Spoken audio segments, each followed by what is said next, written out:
विकास पाहिजे असा झाला नाही, हम्म. परंतु जे छोटी मोठी कामं होती ते प्रशासन काळामध्ये झालेली आहेत. म्हणजे आमच्या परिसरामध्ये मोकळे भूखंड आहे. नागरिकांच्या अपेक्षा होत्या की आमच्याही सेक्टर 9, 10, 11 या भागामध्ये गार्डन विकसित व्हावं, विरंगुळा केंद्र व्हावं, विद्यार्थ्यांना खेळण्यासाठी जागा उपलब्ध करून द्यावी. हम्म. पण ते करता आलेले नाही. पण मात्र जे छोटे मोठे होते, जे ड्रेनेजच्या लाईन असो, लाईट्स असो, हे छोटे छोटे समस्या त्यांनी सोडवल्या. पण ज्या मोठ्या समस्या पाहिजे अशा त्या झालेल्या नाही. मोठी दमछाक झाली म्हणायची. नक्कीच.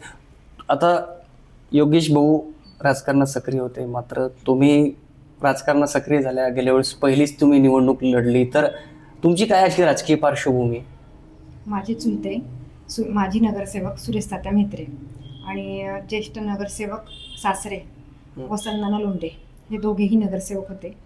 तर त्यांच्या बरोबरीने तसं आम्ही घराबाहेर कधी पडलो नाही. आम्ही शिक्षण झालं की लगेच लग्न झाले आमचे. आम्ही कधीही घराबाहेर नव्हतो, पण ही एक जबाबदारी पडली, त्याच्यामुळं आम्ही शिकत गेलो.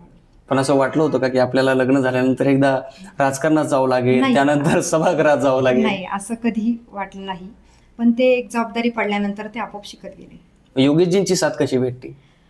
आम्ही दोघंही खंबीरपणे नागरिकांच्या प्रश्नासाठी उपस्थित असतो.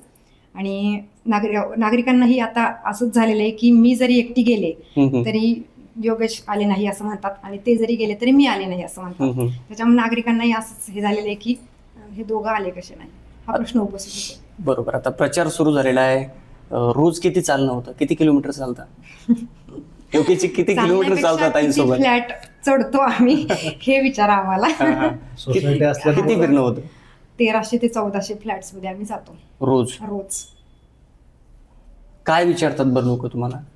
नाही, माझा चेहरा पाहिल्यानंतर लोक पहिलं स्माइल करतात आणि घरात घेतात, कारण की आम्ही कामं 100% मध्ये 90% आम्ही कामं नागरिकांची केली. नागरिकांपर्यंत पोहोचलेलो आम्ही थोडक्यात.